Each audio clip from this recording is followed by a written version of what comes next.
Now we're going to move on to another major topic within chemistry, and that would be organic compounds. So this is going to be the last major topic, although I'm going to be dividing it across two videos.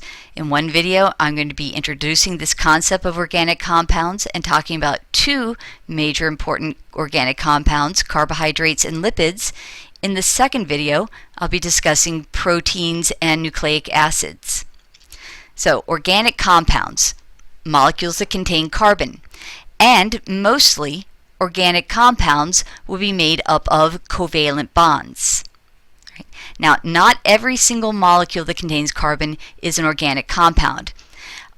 Carbon dioxide, carbon monoxide are inorganic. Organic compounds are compounds that begin based on a type of backbone. It's known as a hydrocarbon. Now, a hydrocarbon is very simple. A hydrocarbon is a molecule that's made up of hydrogens and carbons only. A couple of examples of hydrocarbons. Methane. Methane is CH4. So we have a carbon that's covalently bonded to 4 individual hydrogens. That's a hydrocarbon. Another example of a hydrocarbon is propane. Propane has 3 carbons that are bonded together in a chain, and then all the other available bonding sites for carbon will be filled with hydrogen. Now, carbon will always have 4 covalent bonds. All right. So for each of these, you may not be able to see those bottom hydrogens that well, but for each of these, I'm filling in all the available bonding sites with a hydrogen. Okay. So if you look at each individual carbon, you'll see that each individual carbon has 2, 3, 4 single covalent bonds. All right, so it will always have 4 covalent bonds. It could be 4 single, so we could have 4 single covalent bonds, or you could have, let's say, 2 double covalent bonds. You could also have 1 triple plus 1 single. No matter how you add them up, you're going to end up with 4 covalent bonds around carbon. All right. Carbon is also electroneutral. Now, in class, we've already discussed the concept of electronegativity. Electronegativity really describes how well an atom will pull on an electron, how well it will try and gain electrons. If an atom is strongly electronegative, it will have a very strong pull on the electrons. For example, in water, oxygen is more electronegative, so it has a stronger pull on the electrons than the hydrogens did. Well, carbon is electroneutral. It won't gain electrons, and it also won't lose electrons. All right? So it will always form these perfect covalent bonds, perfectly evenly sharing. And most of our living systems will have within them really important organic compounds. These organic compounds include carbohydrates, lipids, proteins, and nucleic acids. All right.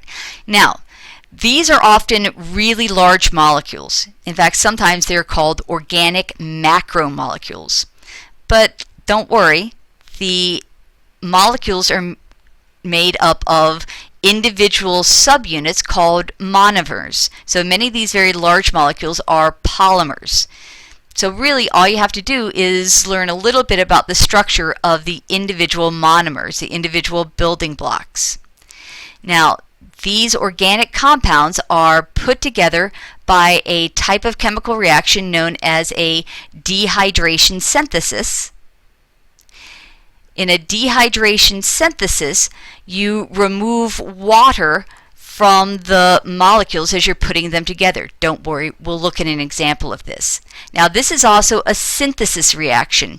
A synthesis reaction is when you put things together.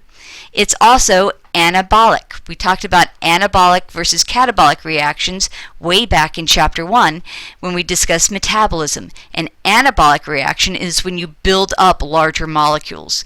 So most of these are synonyms. Dehydration synthesis is the particular type of synthesis reaction where you put together large polymers. And just like you can put together the monomers to form these large polymers, you can break them apart. They're broken apart by a hydrolysis reaction, which is exactly what the name says, breaking by using water. Hydro here refers to the water, so you add water back in to a polymer and you can break it apart into the monomers. This is a type of decomposition reaction. In decomposition, you're breaking things apart. It's also known as catabolic, breaking apart. So let's have a look at some of these dehydration syntheses and hydrolysis reactions. So up at the top, A is a dehydration synthesis. So we have two individual monomers, and each of those monomers will have on them a hydroxyl functional group. All right. So a functional group is a group of atoms that are added to a carbon chain. So we have monomer 1, which has a hydroxyl, an oxygen and hydrogen, and monomer 2 also has a hydroxyl. And we're going to remove water from the two. So if we remove water, all that we have between the two is an oxygen. And so these two monomers are now linked together by a covalent bond. We can also then break apart this polymer that we've formed by adding the water back in. So we have our two monomers linked together by the covalent bond. We add in a water and we break them back apart. That's a hydrolysis reaction. Right? So a specific example of this would be taking glucose. Right? Now glucose is C6H12O6. C6H12O6. That's the molecular formula for glucose. But guess what? That's also the molecular formula for fructose. Right? They have two different structural formulas, so we call them isomers. Right? So we're taking our glucose, and if you look, the glucose is made up, in this example, of a ring of carbons. Now, you don't see a lot of C's or carbons written in this structural formula. We assume that every time you see an intersecting line, there is a carbon. One of the carbons in this glucose is written in because it's hanging off the chain. Now look over at the fructose. Once again, anytime you see intersecting lines, we assume there's a carbon there. But a couple of the carbons are written in because they're hanging off of the ring. All right.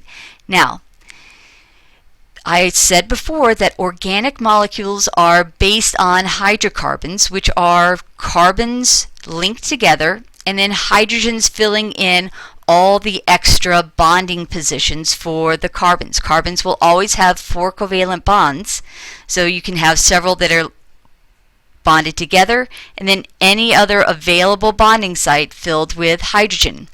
Whenever we start looking at these organic molecules, what we see is that sometimes you have other molecules that are bonded to the other molecules that are bonded to the carbon. So these little groups like OH, hydroxyl groups, are known as independent functional groups. All right, so once again, here, let's look at our glucose and our fructose. In blue, you see one hydroxyl group from the glucose, and then over on the fructose, you see that only the hydrogen is highlighted, and that's because those two together one oxygen, two hydrogens will form a water. Water will be released and will bond this together, and that's called sucrose. Sucrose is table sugar. It's what you would put in your coffee if you want to sweeten it. Now, if we wanted to break sucrose apart, we would need to add a water back in.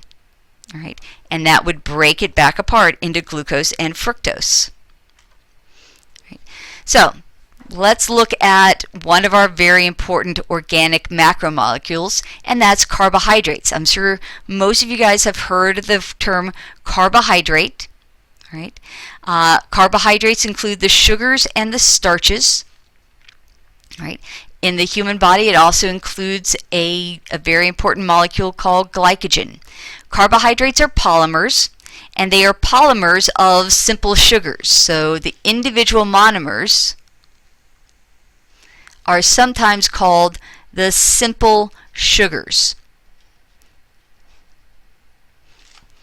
All right. For example, glucose is a simple sugar. Fructose is a simple sugar. Carbohydrates will always contain carbon, hydrogen, and oxygen, and there will always be a 2-to-1 ratio of carbons and hydrogens. Right. There are three main classes of carbohydrates. The monosaccharides, made up of one simple sugar, so a lot of times a textbook will call that a simple sugar. A disaccharide will have two simple sugars bonded together, and a polysaccharide has many, more than three, bonded together. What do carbohydrates do? They are a major energy source for the body. Glucose. Glucose is a molecule we love to hate because we often associate glucose with someone who has diabetes, which is elevated glucose levels in the blood. But most of the cells in your body operate best when glucose is used as fuel. Carbohydrates could also be structural, right? For example, it could be a component of another organic macromolecule like RNA, ribonucleic acid. So there's a sugar found in that molecule. All right. So an individual monomer, a monosaccharide, will contain simple sugars. A simple sugar will have 3 to 7 carbons. Right? So the general formula is CH2O times N. That's the general formula. So N is the number of carbon atoms. So you'll always have this 1-to-2 relationship of carbons to hydrogens. These are really important monomers of most of the carbohydrates, and they're really easy to name. So there's a generic way that we can name them. We can name them based on the number of carbons. So a pentose sugar. Pentose. What does pent mean? Yes, it means 5. Hexose. What does the term hex mean? Yes, it means 6. All right. So in all of those, in a pentose sugar, you have 5 carbons. All right. So for example, ribose. I know that ribose's molecular formula is C5H. Now, if there's a 1-to-2 relationship of carbons to hydrogens, how many hydrogens do I have? 10. And then O5. Usually there's going to be the same number of oxygens as carbons, and that's what you would see for ribose. Now, what about deoxyribose? What do you think? Do you think there's a change to the number of oxygens? You would be right. It's missing an oxygen. All right, and a hexose sugar like glucose is C6H12O6. And there's lots of different hexoses. So we have these generic names based on the number of carbons, but then because there are different structures for each of these molecular formulas, there are different types of these hexose sugars or pentose sugars. So here's some examples of some monosaccharides. All right? For example, there are 3 different hexose sugars here: glucose, fructose, and galactose. Every single one of those have the molecular formula C6H12O6, but different structural formulas, so we call them isomers. Now remember, every time you see an intersecting line on these diagrams, you expect to see a carbon. So spend a little time and go and see if you can add up the number of carbons and see if they come out to 5. And then we have our two pentose sugars, deoxyribose and ribose. Right? So here's, right there is a hydroxyl group, and over here you can see that the oxygen is missing. Disaccharides, double sugars. It's a polymer that only has two individual monomers, two simple sugars. These are too large to get through a cell membrane. They actually have to be broken apart, usually into their monosaccharides, to make it through a cell membrane. But there are some really important ones like sucrose, that's table sugar, maltose, and then lactose. Where have you ever heard of lactose? That's right, it's the most common type of sugar found in milk. So here are some examples of these disaccharides, sucrose, maltose, and lactose. And you notice that all of these are made up of those hexose sugars. They have 6 carbons. So sucrose is glucose plus fructose, maltose is glucose plus glucose, and lactose is galactose plus glucose. Now take a look at this bond right here. Looks a little strange. It's kind of at an angle compared to the other ones. And that actually is what gives many humans a big problem with lactose. The bond is a little bit different. We have a lot of digestive enzymes that are really good at breaking apart this bond that's found in sucrose and this bond that's found in maltose. We can do that all day long, but we produce very little of the enzyme that can break apart this bond. And different people produce different amounts of those digestive enzymes for breaking apart lactose, resulting in some people being lactose intolerant. All right, so we've gone through monosaccharides and disaccharides, and now we're up to polysaccharides, polymers of these monosaccharides. Now, a couple important polysaccharides, starch and glycogen. Starch is the important polysaccharide that we usually associate with plants, and it is a polymer of glucose. So it's a whole bunch of glucoses strung together. Glycogen is found in animals, and we are an animal, or we're in the kingdom Animalia, but glycogen is also made up of glucoses strung together. They're just bonded together in slightly different ways. Now, these are very large molecules. They're not very soluble in water. It's hard to break them apart in water. All right, so here's an example of a polysaccharide. And this is a polysaccharide known as glycogen, a polysaccharide of glucoses. Now, notice immediately that now all of a sudden when we're writing the structural formula, not only are we not writing in those carbons where the line intersects, we're not writing in a lot of other things. And that's because they start looking really messy. But most people, when you've started to get into biology and a little bit of chemistry, you start recognizing these structures right away as looking like a simple sugar. All right. So now we're going to move on into another important organic macromolecule. We're going to move into the lipids. Lipids will contain carbon, hydrogen, and oxygen, but not in the same ratio as we saw in the sugars. All right, so there's not going to be a 1 to 2 to 1 ratio. In fact, there's going to be a lot more carbons and hydrogens and a lot fewer oxygens. Sometimes you also will see phosphorus.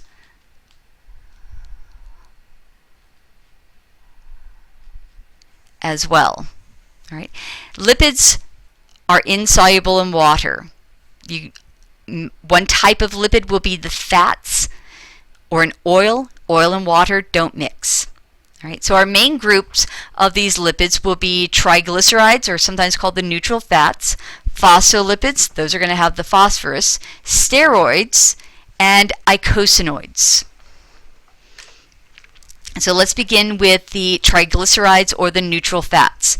So we usually will call them a fat when they're a solid or an oil when they're lipid, but a lot of times those terms get thrown around quite a bit. But usually you will use the term oil when they are a liquid. All right.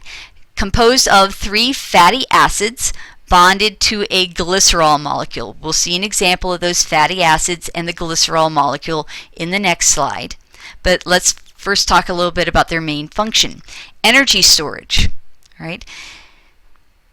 Fats, oils, have a lot of energy associated with them, and when you break them apart, you can gain, in the end, a lot of energy. They also are good for insulation. All right, so they will prevent heat loss and also protection. In fact, your abdominal pelvic cavity, the front of it, is only protected by muscle and a fatty layer. All right, so let's look at these triglycerides. I said that they're made up of 3 fatty acids and a glycerol. So let's look at what a fatty acid is. Now, a fatty acid is a long hydrocarbon chain. All right, and that looks exactly like a hydrocarbon. So we have just a series of carbons bonded together, and then all the other available bonding sites are taken up by hydrogens. So we can add in all of these hydrogens. All right. Now at one end, I'm not doing a very good job writing my hydrogens. At one end, we have in this fatty acid another functional group. This is called a carboxyl group. So this type of functional group of atoms that are bound are called a, oops, let me change that, get my eraser, go back to my pen,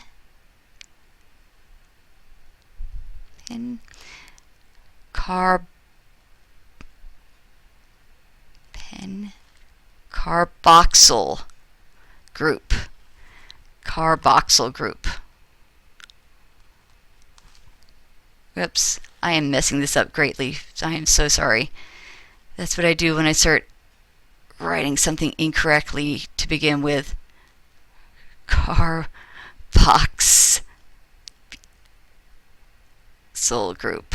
All right, a carboxyl group. All right, so a carboxyl group, at least I can write the formula for it, is a carbon that is double bonded to an oxygen and then bonded to OH.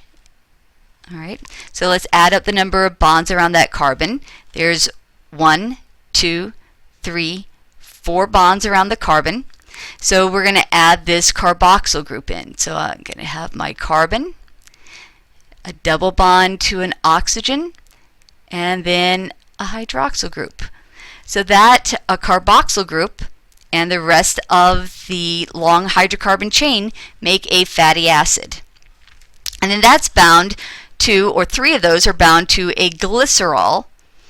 A glycerol is a 3-carbon molecule, but each of those carbons will have a hydroxyl group. So here you can see 1, 2, 3 hydroxyl groups on that glycerol molecule. All right, so we're going to bond those together. You can see the blue highlights the water that you're going to remove by a dehydration synthesis, and here's our triglyceride with our bond between each individual carbon on our glycerol and each of our 3 fatty acids. That's called a neutral fat. Now, not all neutral fats are created equal. There are 2 major groups of neutral fats. We have saturated fatty acids and unsaturated fatty acids. So in a saturated fatty acid, all the carbons in that long hydrocarbon chain, so let me draw that long hydrocarbon chain, there's carbon bound to carbon, bound to carbon, bound to carbon, and that just keeps on going. And this, of course, is going to be my carboxyl group. All right, all of those carbons will be singly bonded together. So if I put in all of my hydrogens, I have the maximum number of hydrogens that you could possibly add to this. So we say that this is saturated with hydrogens. Now, in an unsaturated fatty acid, I would have my chain, but at some point I would have a double bond. And the dot dot dot at the end just means this keeps on going. So let me make this my carboxyl group. All right. Now, if I add in my hydrogens, well, look at this carbon right there. All right. It already has 3 bonds around it. It only has room for 1 more bond, so I have an hydrogen here. And the same with the second one over here. I can only add in 1 hydrogen to that carbon. So it's not saturated. It doesn't have as many hydrogens as possible. Now, a saturated fatty acid will usually be more of a solid at room temperature, like butter. An unsaturated fatty acid, the more it is unsaturated, the more likely it is to be a liquid at room temperature. So those are more likely to be oils, like many of the plant oils, like olive oil. We usually think of those as heart healthy. All right. So an example, omega-3 fatty acids, really great heart healthy thing that you might eat, found in many of the fishes. All right. Trans fats, however, are modified oils. So that's where we would take an unsaturated fatty acid, but we're going to make it behave as if it is saturated. So let's investigate what I mean by trans fatty acids. In fact, we're going to look briefly at trans versus cis fatty acids. All right, so I have my chain. Here's my little chain. I'm going to draw this in a couple of ways. One, I'm just going to draw them all straight. All right, and I'm going to add a double bond there. So we're just going to continue that in both directions. And now I'm going to add in my hydrogens. All right, so I have a hydrogen, hydrogen, hydrogen, hydrogen. You'll notice that I'm giving each of these carbons the maximum number of bonds it can have, which would be 4. All right, now I finally have reached a carbon that already has 3 bonds, so it can only have 1 more.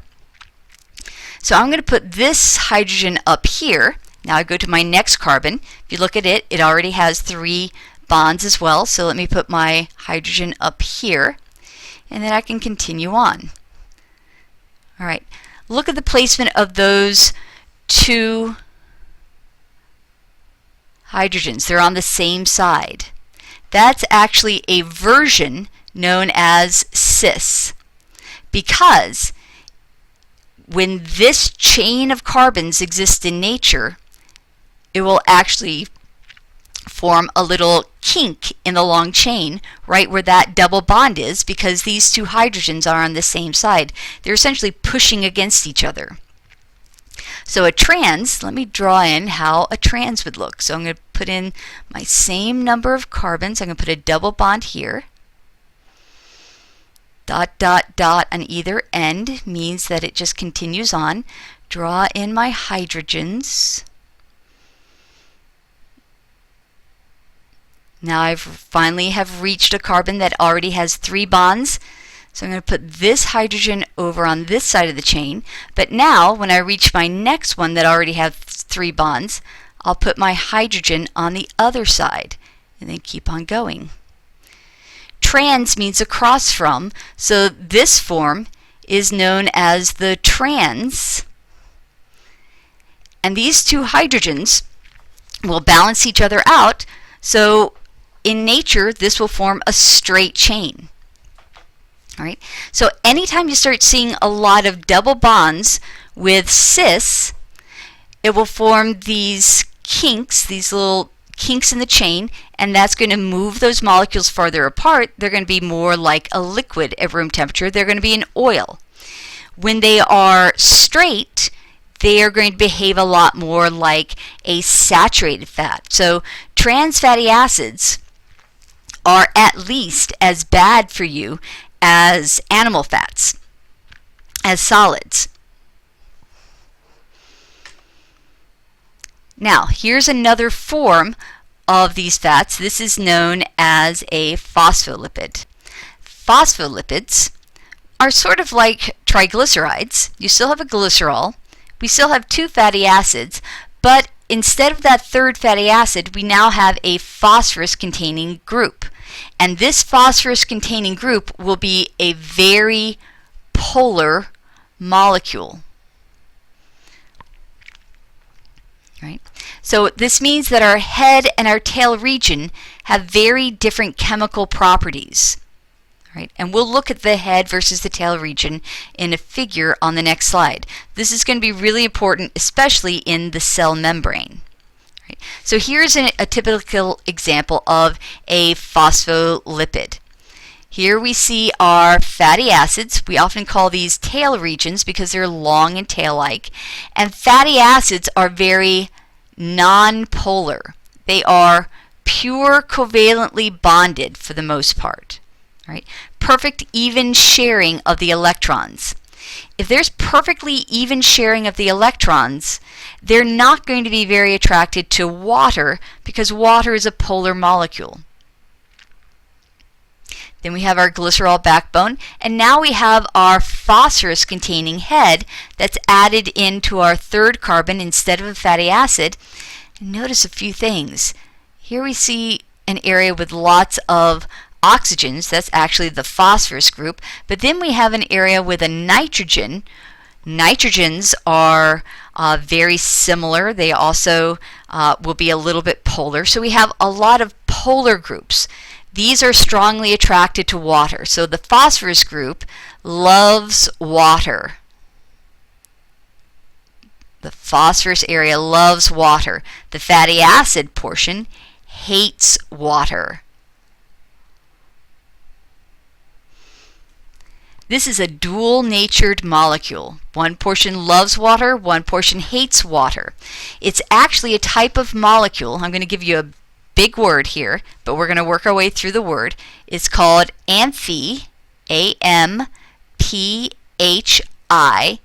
pathic, P-A-T-H-E-T-I-C,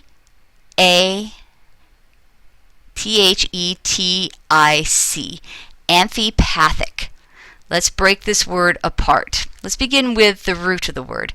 Pathos, pathic. If you feel pathetic, you just feel bad. If you have empathy for someone, you feel along with that person. So pathos or pathetic, pathos means feeling. Amphi means in between.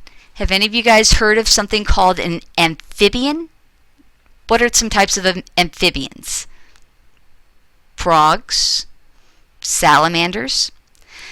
Frogs, for example, half of their life they're tadpoles. They live in water. They have to be in water. But half of their life, a frog can live on land. So they're dual-natured. They have two natures. Right? The same with an amphipathic molecule. It's of two worlds. It's between two worlds. So one part of the molecule loves to be around water and is strongly attracted to water. The other hates water and it's repelled by water. Now there's some other terms we can give for this. Hydrophilic. Has anyone ever heard of hydrophilic? And the other term is hydrophobic. So hydrophilic, hydrophobic. Which one means it loves water? Right. Hydrophilic loves water. Hydrophobic, if you have a phobia of something, you have a fear or hate of it. All right.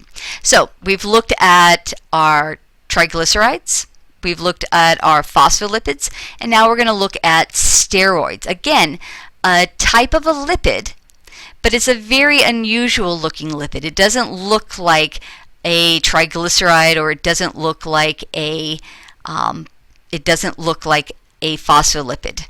Right? So a steroid is made up of 4 carbon rings that interlock with each other. Right? Good examples of steroids include cholesterol. Vitamin D is a steroid. There's also what we call the steroid hormones. Steroid hormones include things like estrogen is a steroid hormone, or there's actually a couple of different types of estrogens. And another good example is testosterone. Testosterone. Another good example of a steroid hormone. And bile salts produced by your liver and stored in your gallbladder. Those are types of steroids. But the most important steroid, and the one that you need desperately in life, is cholesterol. It's again another one of those molecules that we seem to love to hate. You need cholesterol, but too much can be bad.